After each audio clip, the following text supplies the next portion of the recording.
우리 인생들은 태어날 때는 분명 빈손으로 태어납니다. 태어날 때는 그렇지만은 점점 우리의 인생은 우리의 손에 뭔가를 채우기 위해서 살아가게 됩니다. 빈털터리 인생을 원하는 사람은 아무도 없습니다. 기본적으로 우리는 인생을 살아가는 데 있어서 물질이 필요하고 또 중요하기 때문에 물질로 채우기 위해서 우리는 수고를 다합니다. 물질적으로 어느 정도 채워지고 여유가 생겨나게 되면은 명예로 채우고 싶은 마음으로 세상에서의 성공을 꿈꾸면서 사람들로부터 인정받기를 원하면서 인생을 또 채워나가기도 합니다. 살아가면서 이것이 부족하고 또 저것이 부족하다 그렇게 생각되면은 그 부족한 것을 채우기 위해서 우리는 수고를 해 나가게 됩니다. 우리가 사용하는 스마트폰을 열어봐도 수많은 정보들이 가득해서 그런 세상의 뉴스와 소식들로 또한 우리의 마음을 채우게 됩니다. 무언가로 가득 차게 되는 것은 잘못된 것은 아닙니다. 우리는 본능적으로 비어 있는 것보다는 뭔가로 채워지게 되기를 소망합니다. 중요한 것은 무엇으로 채우느냐 하는 것에 달려 있습니다. 어떤 것으로 우리의 인생을 채우느냐 하는 것에 따라서 우리의 인생이 달라지기 때문입니다. 염려와 걱정으로 가득 채우게 되는 사람은 그렇게 우울한 삶으로 살아갈 수밖에 없습니다. 사랑으로 채워지지 못하고 욕심으로 가득한 사람은 남을 배려하기보다 욕심쟁이로 살아가게 됩니다. 우리의 인생은 어떤 것으로 가득 채워져 있는 것 같습니까? 또한 우리는 우리의 인생을 과연 어떠한 것으로 가득 채워 나가기를 원하십니까? 오늘 본문이 되는 골로새서는 사도 바울이 옥중에서 기록한 옥중서신입니다. 골로새 교회는 바울이 직접 개척한 교회는 아니었습니다. 골로새 교회는 바울이 에베소에서 사역할 때 바울의 그 말씀을 듣고 자신의 고향이었던 이 골로새 출신 에바브라가 복음을 듣고 돌아가서 세운 교회로 알려져 있습니다. 바울은 이 교회를 직접 방문한 적은 없지만은 이 에바브라를 통해서 여러 가지 교회 형편에 대해 듣고 자세히 알게 됐습니다. 당시 골로새 교회 안에는 복음을 왜곡하고 잘못된 가르침들이 들어와 있었습니다. 율법을 반드시 지켜야만 한다 그렇게 가르쳤고 또 절기와 안식일을 강조하고 천사를 숭배하기도 하고 또 세상의 철학과 신비주의를 복음과 섞으려고 했습니다. 예수님을 믿는 것만으로는 부족하다고 한 것입니다. 예수님도 믿어야 하지만은 특별한 지식도 가지고 있어야 되고 또 율법도 지켜야 되고 천사의 도움도 받아야 되고 또 금욕적인 생활도 해야 더 높은 신앙의 단계에 이를 수 있다 그렇게 주장했습니다. 한마디로 말하면은 예수님만으로는 부족하다는 것이었습니다. 그래서 사도 바울은 로마 감옥에 갇힌 중에도 그들에게 편지를 통해서 올바른 복음의 비밀을 알려줄 필요를 느낀 것입니다. 사도 바울은 골로새 교회에 일어난 모든 문제의 그 근본적인 원인이 그리스도만으로는 충분하지 않다는 이 생각에 있다고 보았습니다. 그래서 골로새서는 예수님은 만물의 창조주이시고 또 교회의 머리가 되시고 완전한 구원의 주가 되신다는 것을 가르쳐 주면서 이 성도들에게는 오직 그리스도만으로 충분하다라는 것을 전하고자 했습니다. 특별히 오늘 본문 말씀은 사도 바울이 골로새 교회 성도들에게 신앙의 본질이 무엇인가 하는 것을 다시 한번 분명하게 가르쳐 주고 있습니다. 6절에서 사도 바울은 그러므로 너희가 그리스도 예수를 주로 받았으니 그 안에서 행하되 라고 말씀합니다. 여기서 받았으니 라고 하는 이 말은 어떤 지식을 배웠다라는 그런 의미가 아니라 예수님을 구주로 영접했다는 뜻입니다. 골로새 교회 성도들은 복음을 듣고 그들은 예수님을 믿었습니다. 죄 사함을 받았고 또 하나님의 자녀가 됐습니다. 그런 그들에게 바울은 거기서 끝나지 않고 그 안에서 행하라 라고 가르쳐 줍니다. 행한다고 하는 말은 삶 전체를 의미하는 것입니다. 교회 안에서만 예수님 안에 있는 것이 아니라 삶의 모든 순간에 있어서 예수님 안에서 살아가라는 것입니다. 바울이 이와 같이 말씀하고 있는 이유가 무엇입니까? 골로새 교회 성도들이 예수님을 믿는다고 하면서도 잘못된 가르침으로 세상의 다른 것들로 그들의 마음을 채우고 있기 때문이었습니다. 이어서 바울은 신앙이 깊어지는 모습을 4가지로 설명합니다. 7절에서 그 안에 뿌리를 박으며 세움을 받아 교훈을 받은 대로 믿음에 굳게 서서 감사함을 넘치게 하라 라고 말씀합니다. 먼저 뿌리를 박으라고 말씀합니다. 나무는 뿌리가 깊을수록 흔들리지 않습니다. 뿌리가 깊이 내리지 않은 나무는 겉으로 볼 때에는 문제가 없는 것 같다가도 폭풍을 만나게 되면 뿌리채 뽑히고 맙니다. 뿌리가 깊은 나무라야 폭풍우를 견딜 수 있습니다. 우리의 신앙도 그렇습니다. 멀쩡한 겉모습으로 얼마나 오랫동안 신앙생활을 했는가 하는 것보다 얼마나 예수님 안에 뿌리를 깊이 내렸는가 하는 것이 중요합니다. 뿌리는 눈에 보이지 않습니다. 그러나 가장 중요한 부분입니다. 사람들은 열매를 보고서 감탄하지만 그러나 하나님은 뿌리를 보십니다. 함께 모여드리는 예배 모습보다 혼자 말씀을 묵상하는 그러한 모습을 보시고 사람 앞에서 하는 기도보다 아무도 없는 곳에서 드리는 기도를 보십니다. 열심으로 사역하는 모습보다 하나님과의 은밀한 교제를 보십니다. 신앙은 보이는 곳보다 보이지 않는 곳에서 결정됩니다. 또한 세움을 받으라고 말씀합니다. 건물을 지을 때는 기초 공사가 중요합니다. 기초가 부실하게 되면 아무리 멋진 건물을 지어도 오래 가지 못합니다. 주님도 반석 위에 집을 지은 사람과 모래 위에 집을 지은 사람을 비유로 말씀하셨습니다. 반석 위에 세운 집은 비가 오고 창수가 나고 바람이 불어도 무너지지 않습니다. 우리의 신앙도 예수님이라는 반석 위에 세워져야 합니다. 변하는 사람 위에 또 변하는 감정과 환경 위에 세우게 되면은 그러한 것들이 변할 때 함께 흔들리고 또 무너지게 됩니다. 세 번째로 굳게 서라고 말씀합니다. 굳게 선다고 하는 것은 흔들리지 않는다는 뜻입니다. 일상의 건강 상태에서 운동을 하게 되면은 우리는 더욱 건강해질 수 있습니다. 우리의 신앙도 훈련을 통해서 건강을 관리하면은 더욱 흔들리지 않고 견고하게 설 수 있습니다. 마지막으로 감사를 넘치게 하라라고 말씀합니다. 뿌리를 받고 세움을 받고 믿음에 굳게 설 때 감사가 흘러나오게 됩니다. 감사는 억지로 만들어내는 감정이 아닙니다. 예수님 안에 뿌리 내린 사람에게 자연스럽게 맺히는 열매입니다. 환경이 좋아서 형편이 넉넉해서 감사하는 것이 아니라 예수님이 우리와 함께 하시기 때문에 감사하는 것입니다. 세상은 가진 것이 많아야 만족한 삶을 살아갈 수 있다 그렇게 말합니다. 그러나 복음은 예수님을 가진 사람이 가장 충만한 사람이라고 말합니다. 예수님 안에 있는 사람은 그래서 감사함으로 채워질 수밖에 없습니다. 7절 말씀을 통해서 사도 바울은 그리스도 안에 깊이 뿌리를 내린 사람은 점점 성장하고 쉽게 흔들리지 않고 결국 감사가 넘치는 삶을 살게 된다라고 말씀해 줍니다. 이어지는 8절 말씀에서 사도 바울은 왜 성도들이 예수 그리스도 안에 굳게 서야 하는가 하는 것을 더욱 분명하게 말씀해 줍니다. 누가 철학과 헛된 속임수로 너희를 사로잡을까 주의하라. 이것은 사람의 전통과 세상의 초등 학문을 따름이요 그리스도를 따름이 아니니라. 바울은 단순히 예수님을 잘 믿으십시오 이렇게만 말하지 않습니다. 왜 예수님만으로 충분한지를 설명하고 예수님을 떠나서 다른 것을 붙잡으려고 하는 것이 얼마나 위험한 일인가 하는 것을 경고합니다. 당시 골로새 교회 안에는 철학과 신비주의 또 율법주의와 천사 숭배를 섞어서 새로운 신앙을 만들려고 하는 그런 가르침이 있었습니다.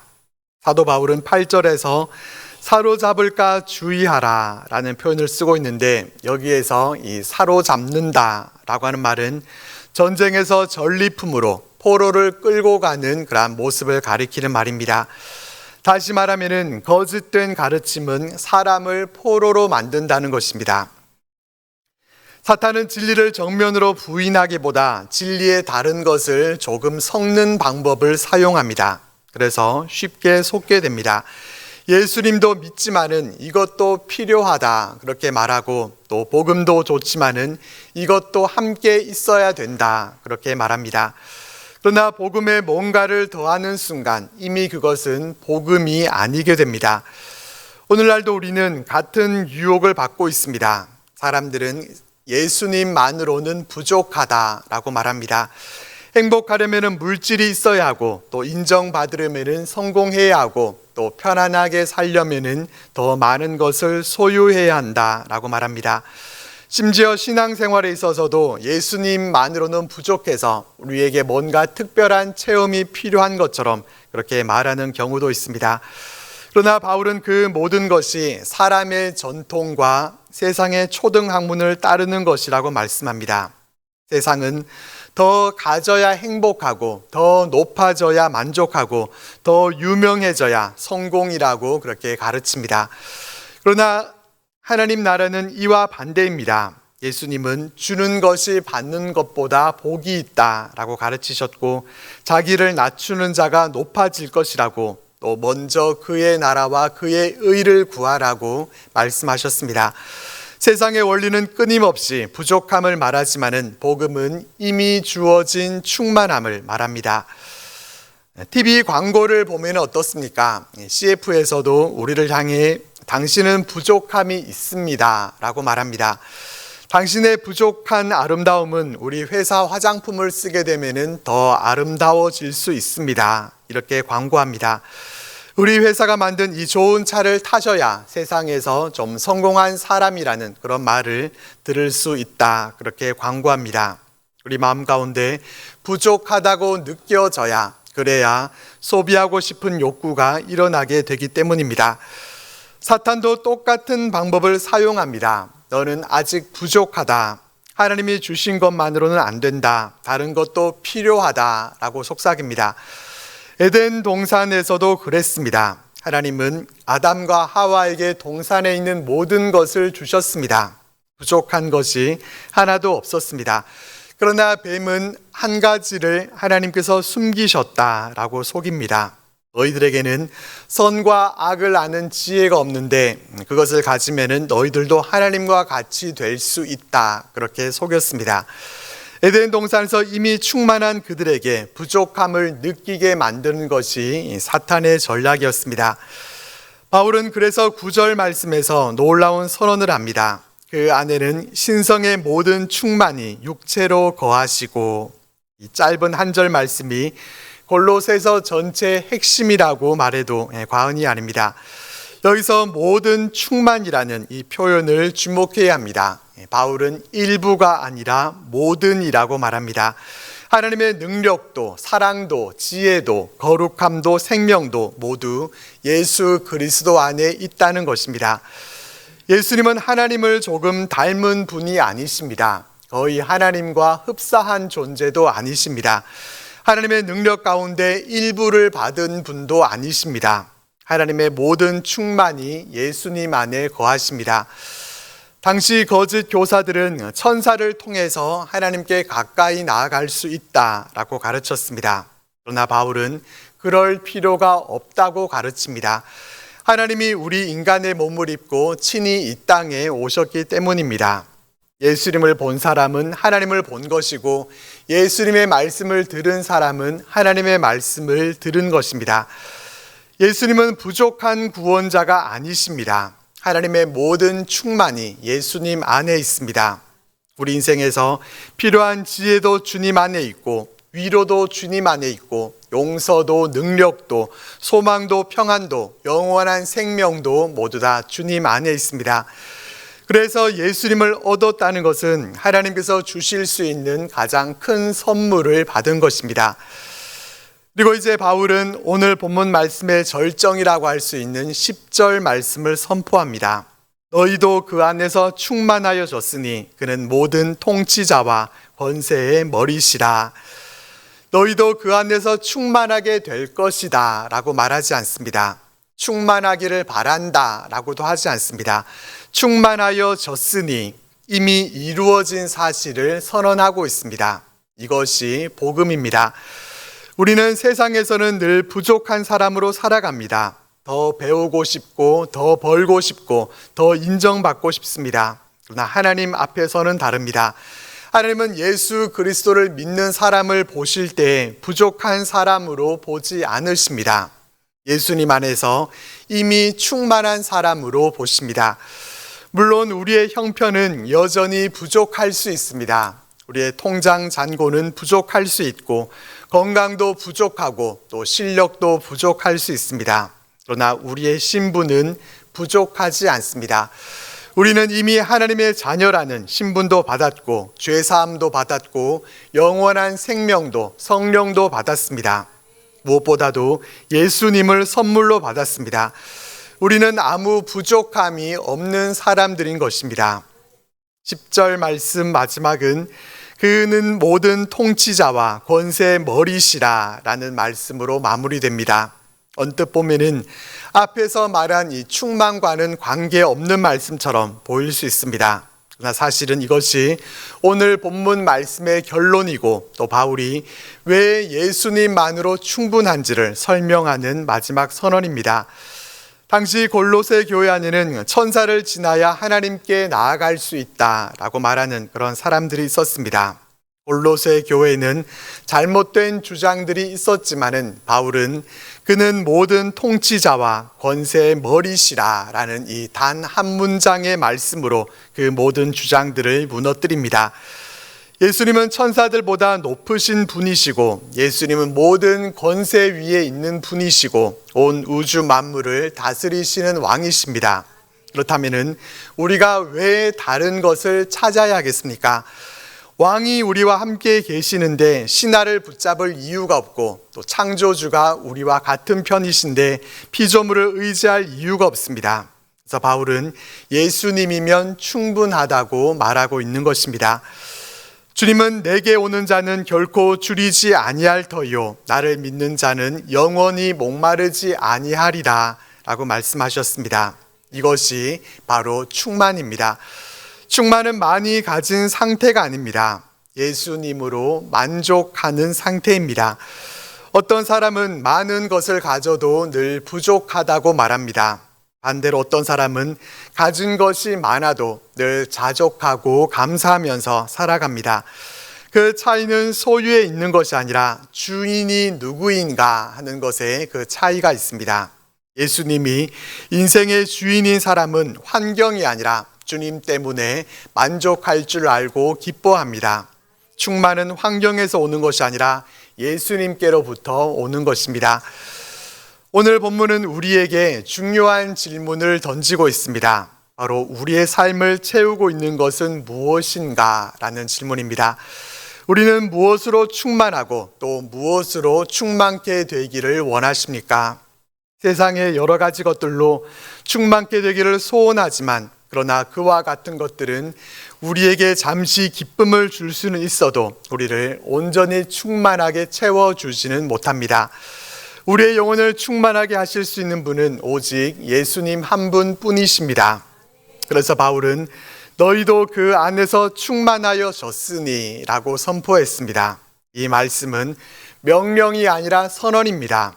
열심히 노력해서 충만해지라는 말씀이 아닙니다. 예수님을 믿는 사람은 이미 그 안에서 충만한 존재라는 복음의 선언입니다. 이 사실을 믿는 사람은 더 이상 세상이 말하는 부족함에 끌려다니지 않습니다. 남과 비교하지 않습니다. 세상의 기준으로 자신을 평가하지 않습니다. 이미 하나님께 가장 귀한 것을 충만하게 받은 사람이기 때문입니다.